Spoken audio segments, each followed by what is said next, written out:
Assalamualaikum warahmatullahi wabarakatuh. Halo teman-teman, saya Sodikin dan di sini di video kali ini saya akan menjelaskan mengenai sel. Nah, sebelum itu, apa itu sel? Nah, pengertian sel sendiri adalah unit terkecil dari makhluk hidup yang dapat melaksanakan kehidupan. Disebut unit terkecil karena tidak dapat dibagi lagi. Proses kehidupan yang dilakukan sel adalah respirasi, perombakan, penyusunan, reproduksi melalui perubahan sel. Asal mula sel pertama kali ditemukan oleh Robert Hooke pada tahun 1665 yang mengamati sayatan gabus dengan mikroskop.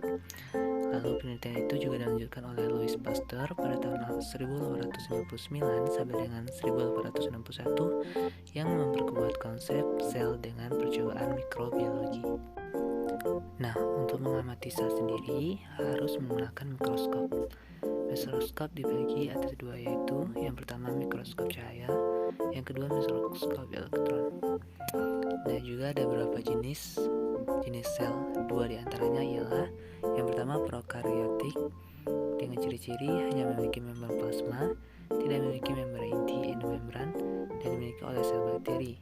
Dan yang kedua ada eukaryotik, yakni memiliki membran plasma, memiliki membran inti endomembran, dan dimiliki oleh sel hewan. Nah, pembahasan selanjutnya adalah mengenai sel tumbuhan. Sel tumbuhan adalah kelompok sel eukaryotik. Sel eukaryotik yaitu kelompok sel yang mempunyai materi genetik DNA yang dibaluti atau dibungkus oleh membran. Ciri khas sel tumbuhan mempunyai struktur yang khas dibandingkan dengan sel eukaryotik lain. Perbedaan yang paling mendasar yaitu bentuk sel yang kaku. Bentuk ini didapatkan dari dinding sel yang berada paling luar di sel tumbuhan. Dinding sel tersusun atas senyawa selulosa, pektin, hemiselulosa, dan lignin yang akan menguatkan struktur tumbuhan. Sitoplasma. Ciri khas sel tumbuhan yaitu terdiri dari organel dan sitoplasma, di mana semua organel kecuali inti sel atau nukleus dan struktur subselular yang ada dalam sitoplasma akan tertutup oleh membran sel atau dinding sel sebagai lapisan pelindung. Jenis-jenis sel. A. Sel parenkim adalah sel yang memiliki beberapa fungsi penyimpanan dukungan terhadap fotosintesis. Tempat berikutnya plum.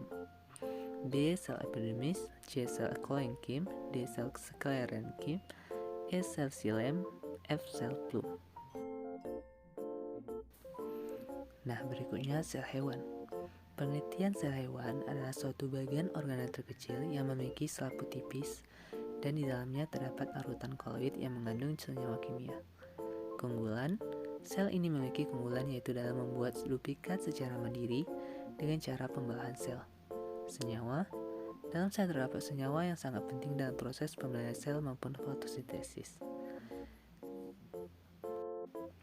Senyawa yang terdapat dalam sel hewan diantaranya karbohidrat, lipid. Senyawa ini berguna sebagai cadangan makanan seperti lemak dan minyak, protein, berperan sebagai proses metabolisme tumbuh hewan, dan asam nukleat. Senyawa ini sangat berperan penting dalam proses sintesis protein. Lalu, apa sih fungsi sel? Sel adalah struktur paling penting dari suatu organisme. Setiap jenis sel memiliki fungsi spesifik pada suatu organisme. Sel antara lain membantu mengatur gerakan air, nutrisi, serta membuang limbah keluar tubuh. Sel juga berisi kode kehidupan, yaitu DNA, yang mengkoordinasikan sintesis protein dan transfer informasi genetik dari sel induk ke sel anak. Sel mengandung ribosom yang sangat penting untuk sintesis protein, dan produksi energi terjadi dalam mitokondria dan pencernaan nutrisi untuk kebutuhan sel terjadi dengan bantuan lisosom. Dan pertanyaan terakhir, apa saja bagian-bagian sel tumbuhan dan hewan? 1. Membran sel. Bagian terluar yang melapisi sel disebut membran sel. Membran sel bertindak mengatur keluar masuknya zat, sehingga juga berperan mengatur keseimbangan internal sel. 2. Dinding sel. Lapisan terluar yang melapisi sel tanaman disebut dinding sel yang terbuat dari selulosa. Dinding sel membantu menjaga tekanan dalam sel. Yang ketiga, sentrosom. Sentrosom merupakan bagian dari sel hewan. Sebuah sel hewan dapat mengandung satu atau dua sentrosom yang membantu dalam mitosis. Yang keempat, kloroplas. Kloroplas adalah plastida berwarna hijau yang merupakan bagian sel tanaman. Kloroplas membantu produksi makanan dengan bantuan cahaya matahari yang dikenal sebagai fotosintesis. Yang kelima, kloromoplas. Kloromoplas juga merupakan organel sel tanaman yang memiliki warna bervariasi. Kloromoplas berisi sanslopil dan karoten yang memberi warna pada bunga dan buah-buahan. Yang keenam, sitoplasma. Campuran air dan larutan sel senyawa organik dan anorganik disebut sitoplasma. Sebagian besar bagian dari satu suspensi dalam sitoplasma. Semua fungsi metabolisme dan aktivitas sel hewan juga terjadi di sini. Yang ketujuh, retikulum endoplasma. Struktur seperti tabung yang ditemukan di dekat nukleus dan membantu memberikan dukungan pada sel tumbuhan dan hewan disebut retikulum endoplasma. Ada dua jenis retikulum endoplasma, yaitu retikulum mulus tanpa dilekati ribosom dan retikulum endoplasma yang kasar yang dilekati ribosom. Yang kedelapan, badan Golgi.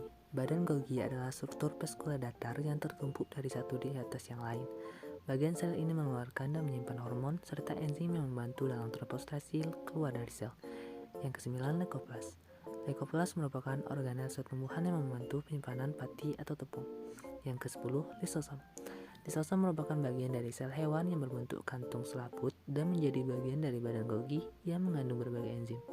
Lisosom membantu pencernaan intraseluler dan pembuangan zat asing. Bagian sel ini juga dikenal sebagai kantung bunuh diri, karena jika salah satunya pecah, maka seluruh sel akan ikut hancur. Yang ke-11, mitokondria.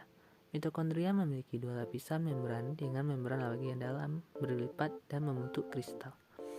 Ini adalah pusat pembangkit energi sel di mana ATP dihasilkan melalui respirasi sel. Yang ke-12, membran inti. Membran inti merupakan pelapis inti sel serta memiliki banyak pori-pori yang membantu transportasi zat. Yang ke-13, nukleolus. Nukleolus mengandung RNA dan mengirim RNS ke ribosom bersama dengan cetak biru protein yang disintetis. Yang ke-14, nukleoplasma. Cairan kental yang mengandung serat kromatin yang terdiri dari DNA disebut nukleoplasma. Serat kromatin mengenai perubahan struktur setelah pembentukan sel dan berkromosom. Kromosom berisi informasi turun-temurun dari gen. Yang ke-15, inti sel. Inti sel merupakan otak sel. Inti sel mengontrol semua fungsi yang terjadi dalam sel serta berisi cetak biru kehidupan, yaitu DNA. Yang ke-16, ribosom. Ribosom merupakan bagian sel yang mengandung RNA dan berfungsi membantu sintesis protein. Yang ke-17, vakuola. Vesikel besar dan berlimpah yang terdapat dalam sel tanaman disebut vakuola. Vakuola berisi cairan dan membantu dalam penyimpanan zat, material, pembangunan sel, dan air. Maka berakhirlah pembahasan pada kali ini. Sekian dari saya dan terima kasih.